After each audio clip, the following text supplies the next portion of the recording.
아내는 약속을 하여도 여간에서는 시간에 맞춰 온 적이 없는 여인이다. 그래서 클라리즈 호텔에서 점심을 같이 할 약속을 하고 10분 늦게 거기 도착하여 아내의 모습이 보이지 않았을 때에도 나는 별반 놀라지 않았다. 나는 칵테일을 주문했다. 마침 한창 사교 시즌이라서 휴게실에는 빈 테이블이 두세 밖에 없었다. 가벼운 식사를 끝마치고서 커피를 마시고 있는 사람이 있는가 하면 나처럼 드라이 마티니를 찔끔찔끔 즐기는 사람도 있었다. 여름옷을 걸친 여인들의 모습은 화려하고 매력적이었고 남자들도 활기찬 모습이었다. 그러나 쭉 둘러보아도 아내를 기다리는 15분 동안 제법 나의 흥미를 끌만한 사람은 하나도 눈에 띄지 않았다. 그들은 날씬하여 보기에도 기분 좋고 옷차림도 말쑥하고 마음도 편하고 한가해 보였는데 대부분은 모두 똑같은 형의 인간이었으므로 그들을 바라보고 있는 나는 호기심이라기보다는 그저 무심히 바라본다는 심정이었다. 그러나 벌써 2시가 되었으므로 나는 시장길을 느꼈다. 아내는 청록색인 터키 옥반지가 초록색으로 변색되어 버렸고 팔목시계도 자주 먹기 때문에 그 어느 곳도 쓸모가 없다고 투덜거리고 있었다. 그리고 그것을 운명의 장난으로 돌리고 있었다. 나로서는 터키 옥에 대해서는 할 말이 없지만 시계는 태엽을 감으면 쓸 수 있을 텐데 하고 때때로 생각했다. 이런 생각을 하고 있는 사이에 웨이터가 옆으로 다가와서 여느 호텔의 웨이터와 마찬가지로 거드름을 피우면서 제법 의미심장하게 소근거리는 소리로 내게 이렇게 말했다.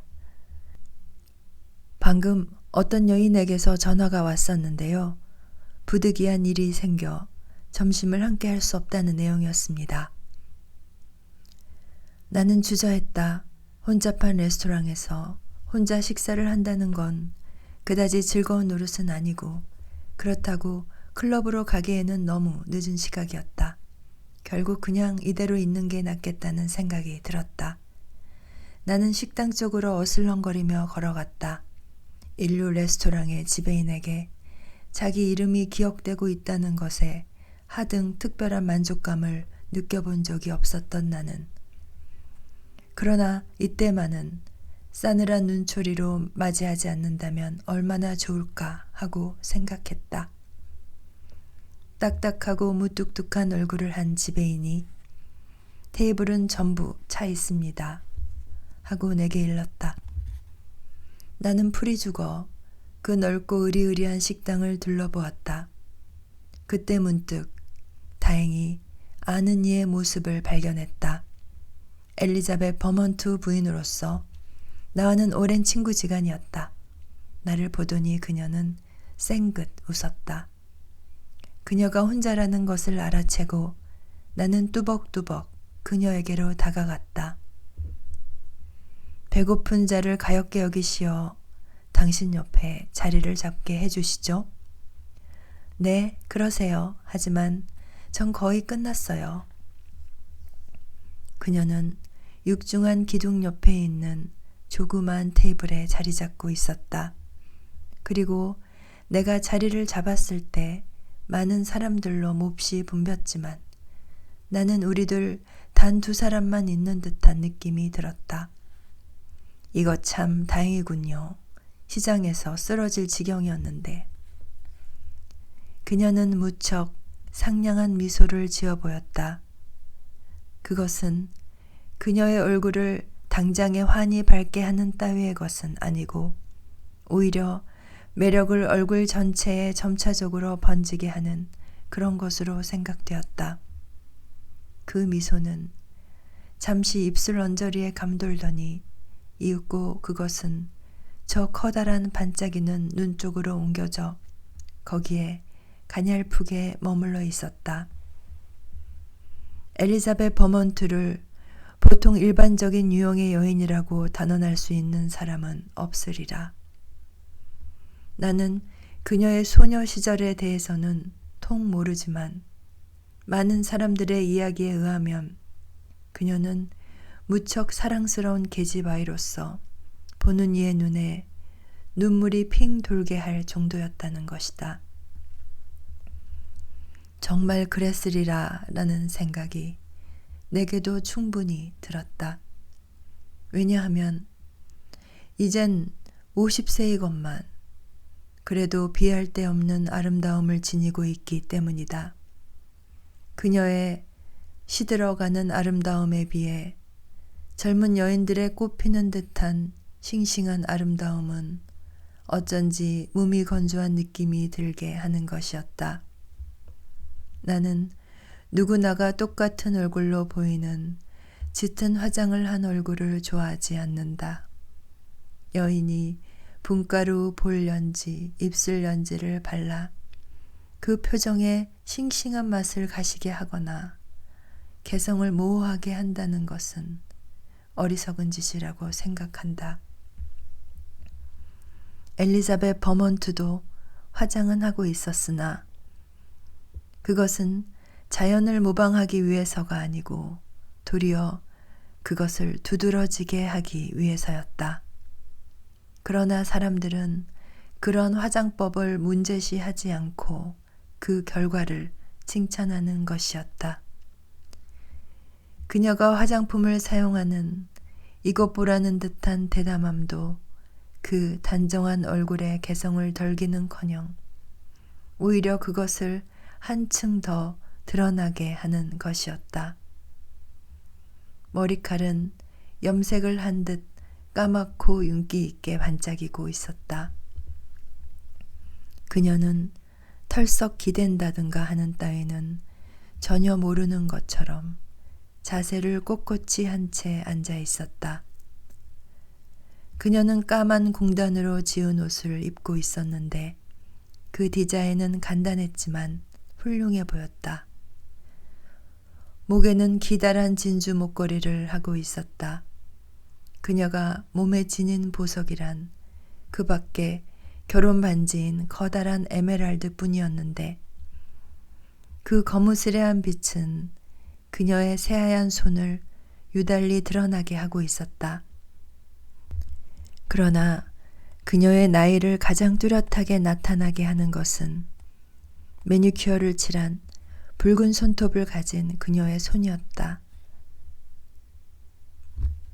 물론 소녀 특유의 보드랍고 사랑스러운 보조개를 짓는 토실토실함은 없다.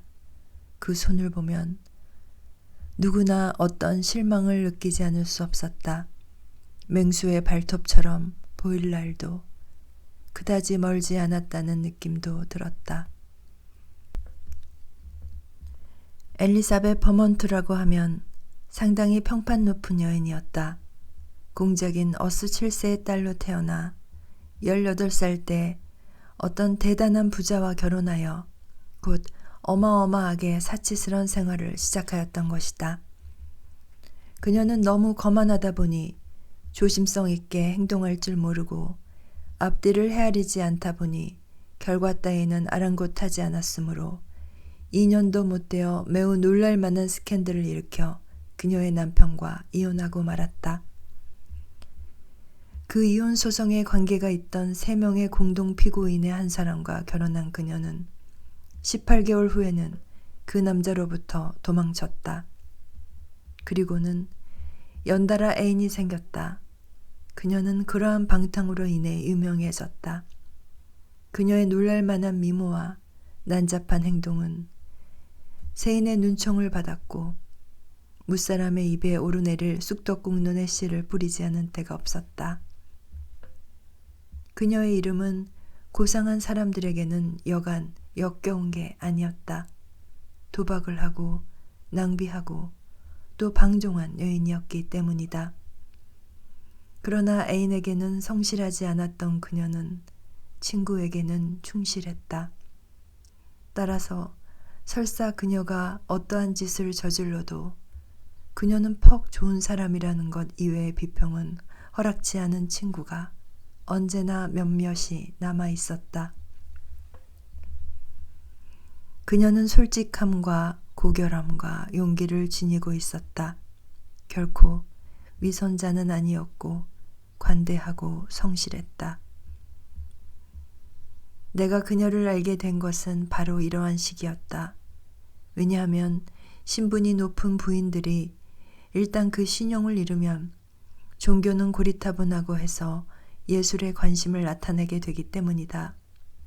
같은 계층의 사람들로부터 싸늘한 시선을 받게 되면 그녀들은 작가, 화가, 음악가의 사회에 몸을 드러내는 수가 많다. 서기어 보니 그녀는 마음이 맞는 친구였다. 마음속에 생각하고 있는 것은 무엇이든 거리낌 없이 척척 말하는 행복한 사람의 하나로서 제법 위트가 있는 여인이기도 하였다.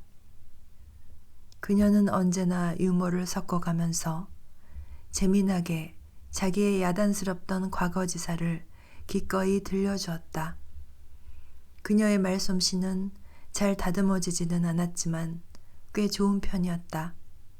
별이 별 일이 있긴 했지만 그녀는 정직한 여인이었다. 어느 날 그녀는 깜짝 놀랄 만한 일을 저질러 놓았다.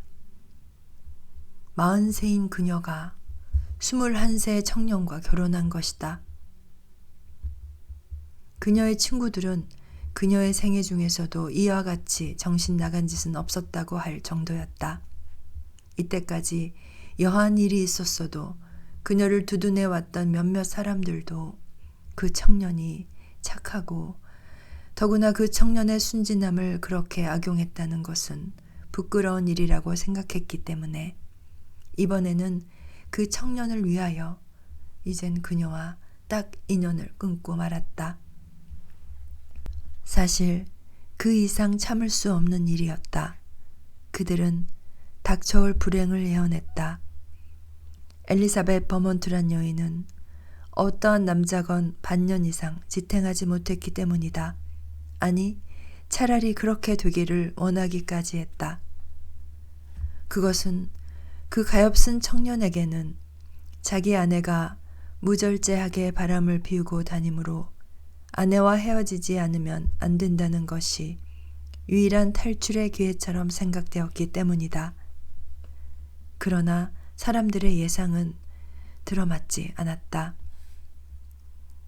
시간이 흘러 그녀의 마음에 변화가 생긴 때문인지 혹은 피터 버먼트의 순진하고 단순한 애정이 그녀를 감동시켰는지 나로서는 알 수가 없지만 어쨌든 그녀가 그에 대하여서는 모범적인 아내가 되었다는 것은 사실이었다. 그들은 가난했다. 원래가 사치스러운 그녀였건만 검소한 가정주부가 되었다. 그녀는 돌연 사람들의 평판에 무척 신경을 쓰게 되었으므로 험담을 좋아하는 사람들도 입을 다물었다. 남편의 행복이 그녀의 유일한 관심거리인 것만 같았다. 그녀가 헌신적으로 그를 사랑한다는 것은 아무도 의심할 수가 없었다. 굉장히 오랫동안 그토록 세상에 무리를 일으켰건만 그 후에 엘리자벳 버먼트는 더 이상 사람의 입가에도 오르지 않게 되었다. 이 여인의 이야기도 끝이 난 것처럼 보였다. 그녀는 전혀 딴 사람이 되었다. 이윽고 그녀가 늑디 늙은 할머니가 되어 아무에게도 비난받은 일 없이 허다한 세월을 쌓게 된다면 그 과거에 좋지 않은 방탕한 생활도 그녀가 한때 어렴풋이 안면이 있거나 벌써 훨씬 전에 죽어버린 어떤 사람의 이야기처럼 되어 그것이 자기 자신의 것이 아닌 것처럼 생각되는 때가 오는지도 모른다. 그렇게 생각하니 어쩐지 우스웠다. 왜냐하면 여자란 부러울 만한 망각의 재능을 가지고 있기 때문이다. 그러나 운명이 사람들의 앞길에 어떠한 것을 마련하고 있는지 누가 알 수 있겠는가? 눈 깜짝할 사이에 모든 게 온통 바뀌고 말았다. 피터 버몬트는 이상적인 결혼 생활을 10년 동안이나 계속하고서 바바라 켄튼이라는 소녀와 미친 듯이 사랑을 나누었기 때문이다. 그녀는 한때 외무차관을 지냈던 로버트 켄튼경의 막내딸로서 곱슬곱슬한 금발의 미인이었다. 그러나 물론 아름다움이라는 점에서는 엘리자베트 부인과는 도저히 비교가 안 되었다. 피터의 이 연애 사건을 알고 있는 사람은 많았으나 과연 엘리자베트 버몬트가 그것을 눈치채고 있는지 어떤지 그것은 아무도 몰랐다. 그리고 엘리자벳이 지금껏 자기 자신의 경험에서 일어난 적이 없는 사태에 대하여 과연 어떻게 나올 것인가 하고 사람들은 궁금해하고 있었다. 사랑하는 사람을 내팽개친 것은 항상 그녀 쪽이었지 남자 쪽에서 그녀를 버리거나 하는 일은 없었던 것이다. 나는 그녀가 저 귀여운 켄튼 양의 문제를 쉽사리 처리할 것으로 생각하고 있었다. 왜냐하면 그녀의 용기와 수완을 너무나 잘 알고 있었기 때문이다. 그러나 나는 이러한 것은 모두 가슴속에 간직한 채 시치미를 떼고 그녀와 점심 식사를 나누면서 짓거리고 있었다. 그녀는 여느 때처럼 명랑하고 매력적이고 솔직하였으므로 그 태도에서는 고민하고 있다든지 하는 내색은 털끝만큼도 찾아볼 수가 없었다.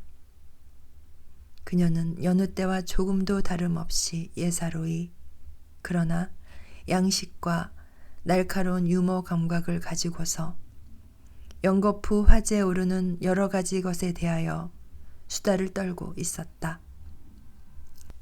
나는 즐거웠다. 어찌된 영문인지 그녀는 피터의 변심을 도무지 눈치채지 못하고 있다는 느낌이 들게 했다. 어쩌면 그녀의 피터에 대한 애정이 너무 크다 보니 피터의 그녀에 대한 애정이 그것에 덜하리라고는 도저히 생각할 수 없으리라고 나는 스스로 자신에게 설명하였던 것이다. 우리는 커피를 마시고 담배를 두어 대 피웠다. 그녀는 내게 시간을 물었다. 3시 15분 전입니다. 전 계산을 치러야겠어요. 점심값은 제게 맡기시지 않겠어요? 아유, 미안합니다. 하고 그녀는 방긋 웃었다. 급한 볼일이라도 있으시나요? 3시에 피터와 만나기로 되어 있어요. 아, 그러세요? 피터 씨 무고하시죠? 퍽 건강해요. 그녀는 천천히 그리고 즐거운 듯한 웃음을 띄었지만 나는 그 웃음 속에 어떤 조롱 비슷한 것을 헤아릴 수 있었다. 그녀는 잠시 머뭇거리다가 나를 신중하게 바라보았다. 별스러운 사건 좋아하시죠? 제가 이제부터 해야 할 용건이 어떤 것인지는 짐작도 못하실 거예요. 오늘 아침 피터에게 전화를 걸어 3시에 만나자고 요구했거든요. 저와 이혼해달라고 이쪽에서 부탁을 할까 해서요. 설마 하고 나는 큰 소리를 질렀다. 얼굴이 상기되는 것 같아서 무엇라고 말해야 좋을지 몰랐다. 당신들은 매우 금실이 좋게 지내신다고 생각하고 있었는데요. 세상 사람들이 뻔히 알고 있는 일을 제가 모르고 있는 줄 아셨어요? 이래봬도 그렇게까지 바보는 아니거든요. 그녀는 마음에도 없는 말을 함부로 내뱉는 그러한 여인도 아니었고 나로서도 그녀의 말귀를 못 알아들은 채 할 수 없었으므로 나는 잠시 동안 묵묵히 입을 다물고 있었다. 왜 당신은 이혼을 해야만 되지요? 로버트 켄튼이라면 완고한 늙은이 아닙니까? 만약 제가 피터와 이혼한다면 그 사람은 바바라가 피터와 결혼하는 걸 허락할지 모르니까요. 게다가 당신도 아시다시피 제 자신에겐 이혼한데도 대수로울 건 없으니까요. 고작해야 또 이혼했나 할 정도죠. 그녀는 예쁜 어깨를 으쓱해 보였다. 피터가 그 여자와 결혼하고 싶어 하는 걸 어떻게 아시죠? 그인 그 여자에게 넋을 잃고 있는걸요. 당신에게 그렇다고 실토하던가요? 원천만에. 제가 그걸 알고 있다는 것조차 아직 모르고 있어요. 가엾게도 그인 제 감정을 건드리지 않으려고 무던히도 애쓰고 있답니다. 아마 그저 일시적으로 들떠있는 마음일 겁니다. 뭐 오래 계속 되려고요. 나는 감히 이런 말을 던져보았다. 별 말씀을 다. 바바라는 젊고 예쁘고 정말 착한 여자예요. 그들이야말로 천생배필인걸요. 더구나 피터의 그 여자에 대한 열이 식는다고 해도 우리들 사이가 전처럼 될 리는 마무하잖아요. 지금 저 사람들은 서로 사랑하고 있고 사랑의 세계에서는 현재만이 문제니까요. 저는 피터보다 19살이나 위고 남자는 자기 어머니 뻘 되는 나의 여자를 일단 사랑하지 않게 되면 그 여자를 다시 사랑하게 될까요? 선생님은 소설가시라 그만한 사람의 심정은 알고도 남음이 있을 텐데요. 하지만 당신은 왜 그런 희생을 하셔야 하나요? 10년 전 그이가 저더러 결혼해달라고 청했을 때 만약 해방되기를 원한다면 그렇게 하여도 좋다고 제가 약속했답니다. 워낙 우리들의 나이 차이가 심하다 보니 그런 약속이라도 해두지 않으면 어쩐지 공평치 못할 것 같은 느낌이 들었어요. 그 사람이 요구하지도 않는데 당신 쪽에서 그 약속을 이행하시려는 겁니까? 그녀는 그 길고 가느다란 손을 조금 움직였는데 그때 그 거무스레 빛나는 에메랄드 빛깔에 왠지 불길한 것이 있는 것처럼 느껴졌다. 아, 그거야 물론 지켜야죠. 누구나 신사답게 행동해야 하니까요. 솔직히 말씀드리자면 제가 오늘 여기서 점심을 먹고 있는 것도 그 때문이에요. 그이가 저에게 결혼 신청을 한 게 바로 이 테이블에서였거든요. 글쎄 우리들 두 사람은 함께 여기서 식사를 하고 있었어요. 저로선 그에 대한 애정이 그때나 지금이나 조금도 변함이 없는 게 딱하긴 하지만요. 그녀는 잠시 말이 없었다. 그녀가 이를 악물고 있다는 것을 알 수 있었다. 자, 이제 가야죠.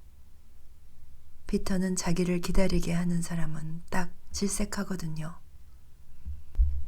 그녀는 자기 자신도 어찌할 수 없다는 듯한 표정을 조금 지었다.